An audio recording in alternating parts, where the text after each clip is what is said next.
Here's the truth. You can't control another person's emotions, but you can control how much power their emotions have over you. Today, I'm going to teach you how to stay in control even when the conversation turns emotional. All that and more coming right up.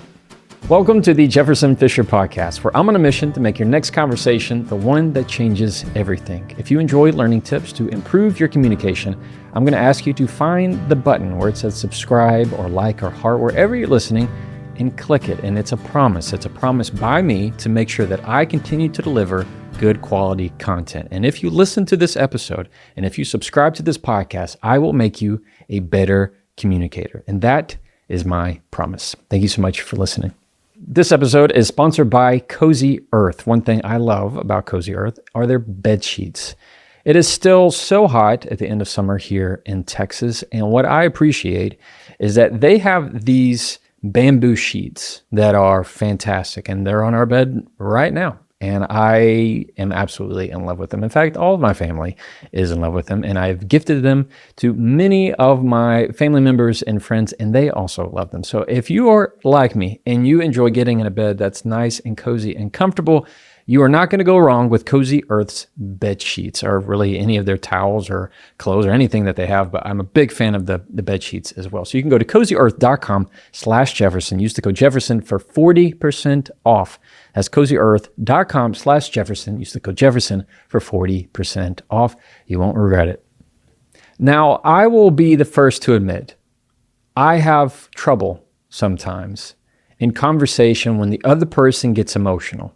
That's me being honest and transparent with you. If somebody is getting really emotional, whether it's anger, meaning they escalate in anger, or maybe they're really sad and they're crying a whole lot, or maybe they feel really closed off, or they're having big emotions, that's hard for me to process sometimes.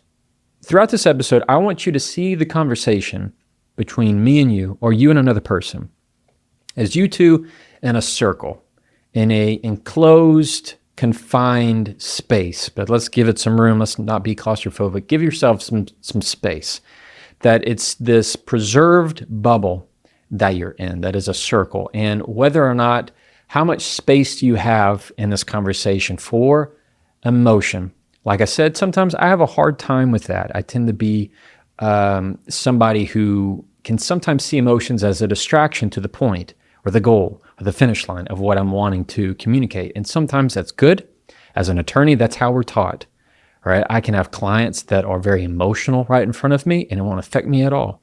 And there's some times that, I get pulled on my heartstrings, and I want to help, and I'm there. And there are other times where it's just part of the process, because I've seen a lot of emotion. People come to me, and a lot of trial attorneys can relate to this. I'm seeing them at some of the lowest, hardest points of their life. And so it's also a sign of strength for me to say, I can take on your emotion.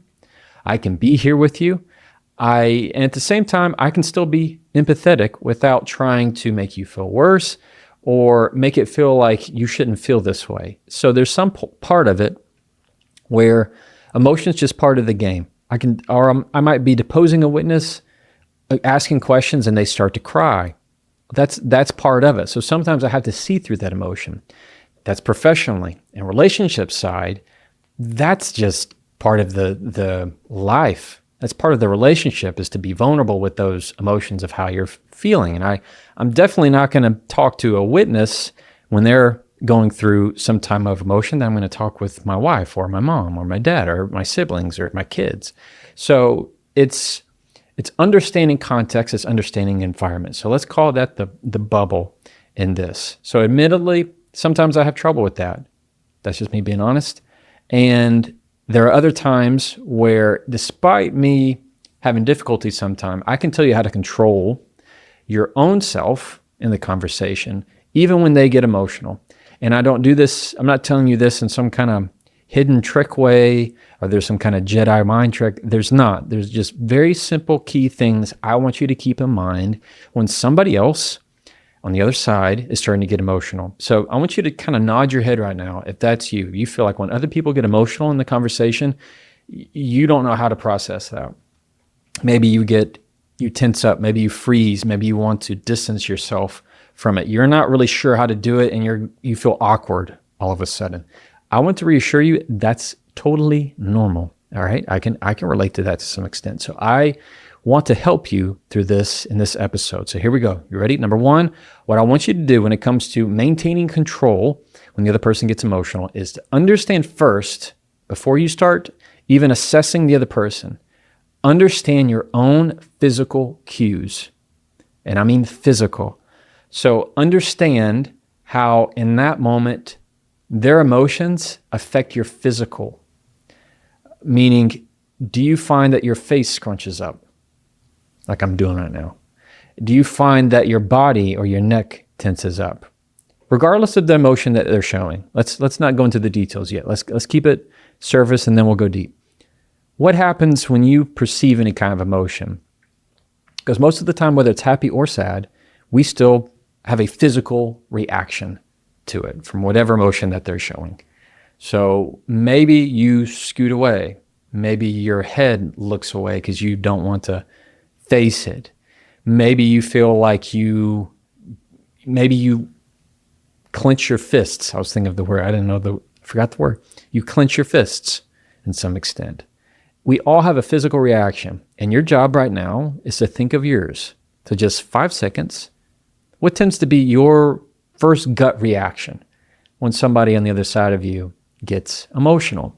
For me, I find that often it's difficult for me to keep eye contact with them because I don't want them to feel that they're on the witness stand or they are on this pedestal or all eyes are on them. And sometimes eye contact makes it harder on the other person. So maybe I might avoid my eyes. Sometimes I can shut down. In other words, I'm going to distance myself a little bit because I don't want to be maybe too strong in the conversation. So that tends to be sometimes that happens. Somebody gets really, really emotional in the conversation. And it also depends, which I'm hearing you saying right now, is Jefferson, it depends what kind of emotion they're showing. And I understand that. If it's sadness and the other person is very sad and let's say they're crying a whole lot, I don't know really how to deal with that. What I can tell you is that it's not helpful if you try to avoid it and distance. Why? Because it makes them feel all the more isolated. Instead, you have to get comfortable with understanding your physical cues and being comfortable around what they're doing in that sadness. That shows empathy, that shows sympathy, that shows that their emotions aren't scaring you off. If it's anger that they're showing, different story, because what happens? We typically hold our breath and then we start to prepare to run, to yell, to fight back. It's the fight or flight, fully on board. We don't know if we want to throw hurtful words, escalate the behavior. So what is the main key that drives this is your physical cues. Your body will almost always betray you in that way. You ever heard when somebody goes, you seem like you're mad, and you're like, I don't know, I'm not mad. And like, okay, well, your face and your voice say you do. It's because your body knows. Regardless of what you say in your mind, your body knows. And sometimes it will betray you that way in ways that you're not expecting. So, number one, understand your physical cues. If you don't know naturally what you do when you're feeling the emotions of somebody else, ask a friend. Ask your closest friend, a partner, a spouse, a parent. Say, hey, when things get emotional, what do you see that I tend to do? Ask them that question, and I promise you'll learn something. It's going to help you. Why do you want to know your physical cues? Because that is step one. If you cannot control your physical cues, if you do not know what's happening to your body in that moment, then I cannot help you. Then nobody can help you. Then you will not have control when the other person gets emotional. If you cannot at least acknowledge and identify what your physical cues are. Cool? Okay, number two, I want you to start using phrases in your head that ground you. That sounds woo-woo. It's not. I promise it's not. I do it, and I'm not a woo-woo fan. So what does that mean? Use phrases in your head to ground yourself. We're going to talk to ourselves and use phrases when the other person's getting emotional that help us stay in the moment. When I say present, I mean my mind is not off somewhere else. I am here. I'm focused in on what is happening in front of me. I am not in the past. I am not in the future. I am right here in this moment. There is no other point in time that will ever be the same as when I am listening to you right now. And I might need to use phrases that I'm going to say to myself that you and I are going to work out together that are going to be personal to you, that are going to help you make sure and realize that your feet are planted. So wherever you are right now, if you're listening, maybe you're standing, maybe you're walking, maybe you're in your car, I want you to just like wiggle your toes. Remember those guys? Yeah, maybe you forgot that they were there. Wiggle them for a second. Okay, cool. Now, just keep them still. I want to just put this image of grounding. So just push your feet, if you can, into the ground. The soles of your feet, of your shoes, your socks, feel it in the ground. That is you planted in that moment. So what we're going to do, we're going to use phrases that help you. And I'm going to share with you 2 of mine. All right. Number 1, when somebody's getting emotional, what I say to myself is the same thing that I say if I find that I'm getting defensive. Because often if there's anger in front of me, that emotion, I want to pick it up. So what do I ground myself with? I use the phrase, put it down, Jefferson. I'm not kidding. I immediately would go, put it down, Jefferson. Put it down. Put it down. I think of my son picking something off the ground, and I'm like, let go of that. You don't need to be picking up this, I don't know. It could be whatever kids pick up that is best that they not. So you name it. Or I just go in my head, put it down, Jefferson. That's not yours to carry. That's not yours to pick up. It is not yours. It is their emotion. Don't pick it up. You can see it. You can acknowledge it. I say, put it down, Jefferson. So right now, just say it to yourself, whatever your name is, put it down. See how that feels to you. You're going to come up maybe with your own personal phrase that feels good to you to remind you to drop it. Drop it. Don't take on their emotion. You are here in the present, grounded, without trying to add anything else to it. Another that I like is I will say to myself, there is space for this. There is space for this. Meaning if I'm in a conversation with somebody who's starting to get emotional, whether it's sadness or anger, I ground myself with the phrase, there is space for this. Meaning 2 things can be true at the same time. I can have my emotions and they can have their emotions, and 2 things can be true at the same time. Both emotions can be true. Doesn't mean either one is right. Doesn't mean either one is less valid than the other. 2 things can be true at the same time. There is space for both of this. So maybe I'm mad, right? And maybe my wife is really sad, or vice versa. It doesn't mean that either one of us is on a bad playing field. It means that there is space for both of this. Or maybe I am having a conversation with an attorney who's really grinding my gears, and this attorney's getting heated. Well, I know that's coming from a purpose and a reason. I'm not going to let that control me. For me to control myself and control the conversation, even when they start to get emotional, is to remind myself there's space for this. There's enough room. So that goes back to the circle that we talked about, this bubble. So if there's space for it, we're going to widen that enough. The circle between me and you right now, there's enough space.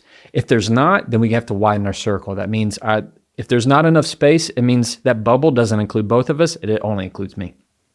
And if that's the case, then that's a conversation we're going to have to rethink from the very beginning, because that's a conversation you don't really want to be in. And that's a conversation that the other person doesn't deserve you in. So, because that's not a 2-way connection. You feel me? So when you are both in the bubble, the circle of communicating, it's okay for you to ground yourself, to make sure you have control, to say, there is space for this. Those are 2 of my favorites. Now, you can make any phrase that you want. It's totally up to you. Totally up to you. A phrase that's going to ground you. There's no right answer. There is no wrong answer. It is simply a reminder of, I am here. This emotion is valid, or this emotion I see, this emotion I observe, rather than taking it and knitting it into a sweater and then putting it on, deciding that that's now your emotion too, and you're going to get worked up about it. All right? That's how to continue to maintain control even when they get emotional. Now, before we keep going, I want to take a second to tell you about Monarch. Now, if I had to guess, as all humans on the planet have this issue, we sometimes aren't really sure where all of our money is at any given time. How much money is coming in, how much money is going out. You know that you're paying bills, you know that you're trying to make ends meet, and there may or may not be a retirement account somewhere, and it's easy to just lose track of it all. Because why? Life. That's why life happens. And what makes life easier and a lot less anxiety inducing is knowing where your money is going. That's where Monarch comes into play. They have this online system, whether it's your laptop or your phone, that you can just link your accounts and see all of your money all at once. It's this beautiful dashboard. There's no juggling any apps or any kind of weird software. It's easy to see all at once and gives you a big peace of mind. And plus, what I really like about it, obviously, is that it makes conversations about money that much easier, whether it's your partner or spouse or financial advisor or whoever. It makes the conversations a lot more certain and a lot easier. And for you listening right now, Monarch is giving you 50% off your entire first year. So don't let financial opportunity slip through the cracks. Use code Jefferson at monarchmoney.com in your browser for half off your first year. That's 50% off your first year at monarchmoney.com with the code Jefferson. And now, back to the episode. Number 3, what I want you to stand in line with here is that even when they get emotional, there is a boundary. There is a boundary. That is a boundary that protects you and where they don't really have to do anything. So that means if they're starting to raise their voice, and this really goes for things that are negative. In other words, it's anger, it's rage, it's frustration, irritation that they're trying to put on you. They're trying to color you in those emotions. When that kind of thing happens, you put up a boundary with that. What I mean is, first off, we're not going to mirror what you see. If they start to get angry, we're not going to mirror that. If they start to raise their voice and their level is at a level 6, that doesn't mean you're going to see it as a competition and raise it to level 8. That's not maintaining control. That is simply giving away your control. That means the louder they get, the more steady your voice will be. That means the faster they go, the slower your voice is going to sound. And I promise you, you will always sound more in control of that conversation than the other person. What happens is they're going to eventually regulate to come back down. So how do you maintain that boundary? Here's some phrases that I like. One is I set up this framework that I do not X, Y, Z. If you continue to X, Y, and Z, then this is the end of the conversation for me. For example, I don't respond to somebody who's yelling at me. If you continue to yell and raise your voice, this is the end of the conversation. Simple as that. Simple boundary. Now it's if they want to continue to talk, now they know the rules of the game, the rules of play. I don't respond to disrespect. If you continue to talk with me in that tone, this is the end of the conversation for me. That's still a boundary. Every bit of a boundary. You can still be there for their emotions. You still can be there to observe them, but also maintain your own sense of self-worth and self-respect, making sure that that doesn't get diluted or watered down. Another that I really like is I'm willing to talk, not be talked over. Or I'm willing to talk, and I'm not willing to talk like this. That's one of my favorites. Because what I'm doing is I'm using and, not but. This is how my weird brain goes. So if I say, I'm willing to talk, but not like this, that but deletes I'm willing to talk. I think it's stronger, my professional opinion, of I'm willing to talk, and I'm not willing to talk like this. So it's very clear of what I'm willing to do and what I'm not willing to do. And you can shorten it however you like. I'm not trying to be super nitpicky. It's going to be whatever is right for you. Maybe you want to say, I'm not comfortable continuing to talk like this. If we continue to talk this way, I'm going to need a break. I'm going to need a timeout. Those are boundaries to protect you. So even when they start to get overly emotional, that is you maintaining control in the conversation. They're short, they're simple, they are there to help you. And if the other person abides by them, they're also there to help the other person as well, no matter what emotion tends to bubble up on the surface. So when somebody's getting emotional in the conversation and you're not really sure what to do, what did we talk about? Number one, you're going to maintain and understand and identify your own physical cues. What is happening to you and your body? Your body will drive the train. Number two, you're going to find yourself grounding in that moment, staying planted and present by using phrases that help remind you to do that. Like, there's space for this. Two things can be true at the same time. I can be mad and they can be sad, and that's okay. Three, don't let yourself be walked over. If you need to, hold a boundary. Do not let their emotions all of a sudden become your emotions. Don't let them just take a stamp and stamp you with them and say, you have to also be upset if I'm upset. I've seen that too sometimes in people who, in relationships, they feel like, I just want you to argue with me. I want you to be mad like I'm mad. They want you to show some kind of emotion to see if it's, to feel something. Be very careful with that, because often that's just a manipulation technique. That's a technique they want to self-soothe in some way because they are dependent on your match of emotion that may or may not be healthy for you.